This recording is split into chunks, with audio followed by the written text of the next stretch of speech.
I'm really excited today. Today's video is going to be on my conversion story to Islam. I know a lot of you guys have asked me to make this video, and I've been wanting to do it for such a long time. I finally got the chance to just sit down and record. I'd like to start by saying that I come from a non-religious family.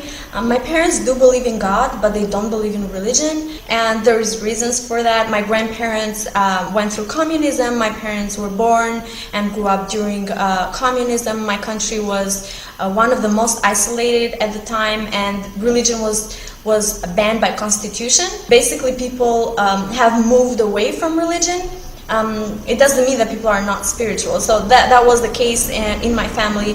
I grew up without any religious education whatsoever. We don't have religious lessons in schools. So basically, no one ever spoke to me about God and what's going to happen to me when I die or anything like that. However, I was very spiritual ever since I was a little girl. I used to always ponder about life and the purpose of my existence, why I am in this world, what is going to happen to me after I die, why the world is so complex and who created it, what's the purpose of us being here. So I always had these thoughts in my mind, and I used to meditate a lot. Ever since I was very little, I used to go out in the garden and just look at the stars at night and just think, who created these stars? It's just such a perfect creation. When I was about 9 years old, I started going to church. Now, nobody in my family went to church. And my father really didn't like that. He used to tell me all the time, how can you believe that God has a son? He just did not like that. He's like, God is independent and God needs no son. However, I was a really stubborn girl, and I was very curious. I wanted to learn things, I wanted to know things, so I kept going there. And my parents never stopped me from doing that because they raised me to be independent and to make decisions for myself. So basically, my father would show me what is wrong and what's right, and then let me make a decision. So I kept going to church. I used to go 2 to 3 times a week. I used to even teach Bible to the little kids, and I really loved it. I loved the people at church. But then there was always a void in my heart. I could not explain it. Why I have this religion, I'm reading the Bible, but there are still things that I keep wondering about and I can't find answers to. And then later on, I moved to the States, and there I continued going to church. Before that, I tried different churches. I went to Orthodox church, to a Protestant church. In the States, then I tried different churches as well, and I used to do that every week. However, I had a lot of questions I couldn't find the answers to. For example, the Trinity. I couldn't wrap my head around that. I couldn't understand it. How does it work? And every time I try to ask questions, the answers are not satisfying. People are just like, oh, well, that's the way it is, right? You just believe in it.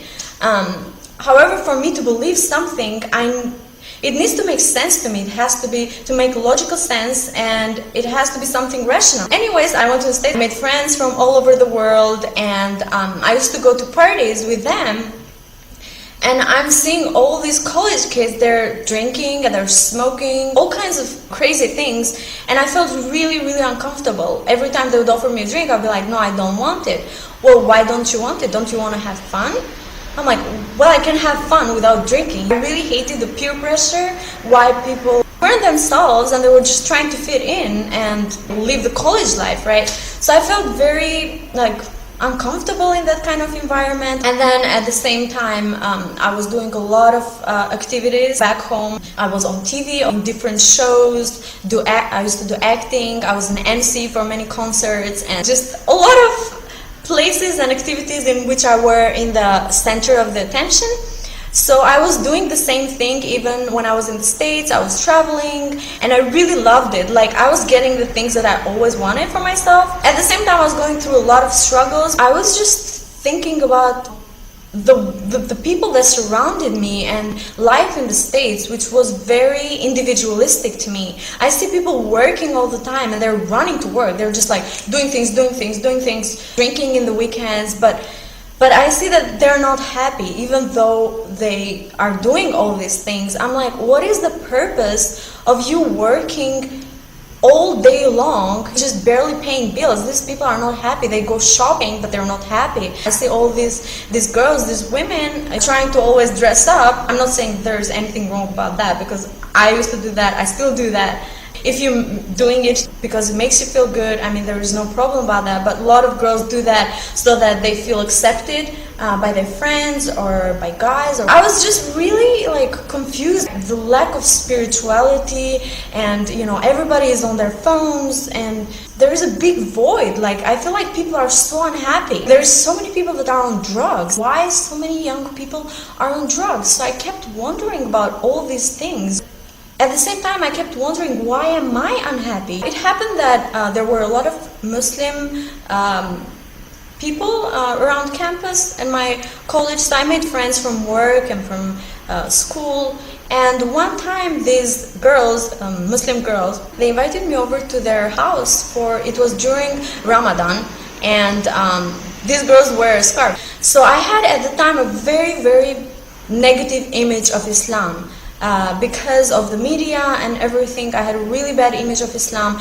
I never thought about converting to Islam or anything like that. And just like hearing about it, or just the Quran, I would get scared. I just didn't want to have anything to do with the religion. But I didn't have a problem with the people for as long as they don't talk to me about religion. And so I went over to their place, and they were fasting. I don't know if I should call that fasting, but they were not eating and they were not drinking. At the same time, these are girls who cover. They were doing a lot of things that Muslim women are not supposed to do by religion.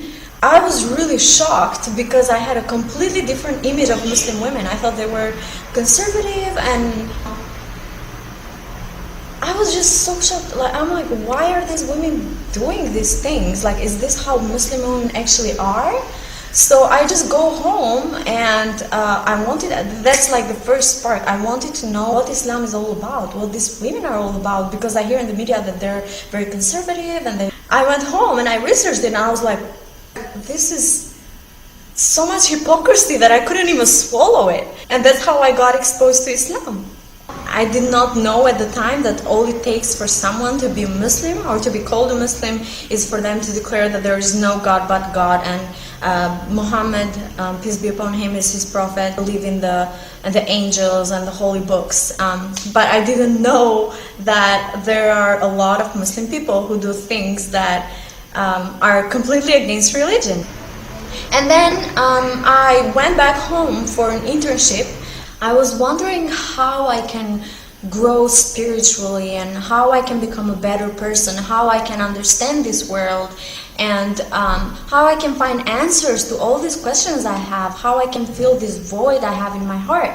And I figured the only way I could do that was to humble myself, to open my mind and open myself to new ideas and new experiences. I started, because I got interested in Islam, I started watching videos, and my mom started freaking out, and her reaction was really not good. So I kind of had to hide that. I was really confused during that time. Then in September, school started again, so I went back to the States. I was taking a class on different world religions, so I was learning about different ideologies, theologies. I then searched Islam and what does it mean, and it means a voluntary submission to God. It's not just a submission, it's a voluntary submission to God.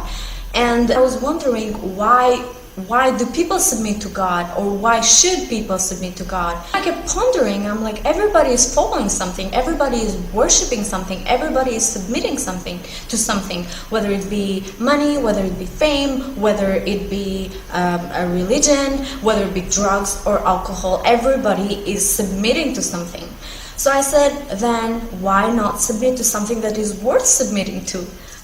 So that was what was going on in my mind. And one thing that I was really troubled with in the religion I was following, Christianity, even though I really believed in God and I believed in Jesus, was the fact that Christianity did not, like, it was very incompatible with science, because I did believe in science, and for me to be convinced about something that it is the truth, it needs to make logical sense to me. It has to be rational. I went online and I was searching about Christianity and Islam as well.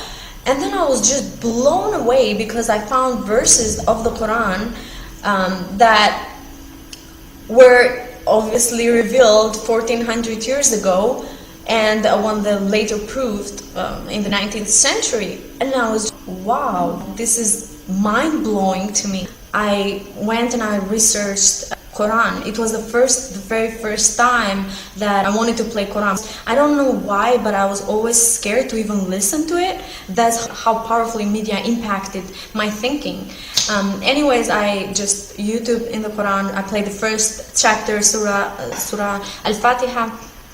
And as soon as I heard it, I don't know what happened to me. I kept crying. I replayed that for 6 hours. It penetrated my heart so deeply that I just don't know how to explain it. It was just so powerful, and I learned it in Arabic that same day as I was playing it.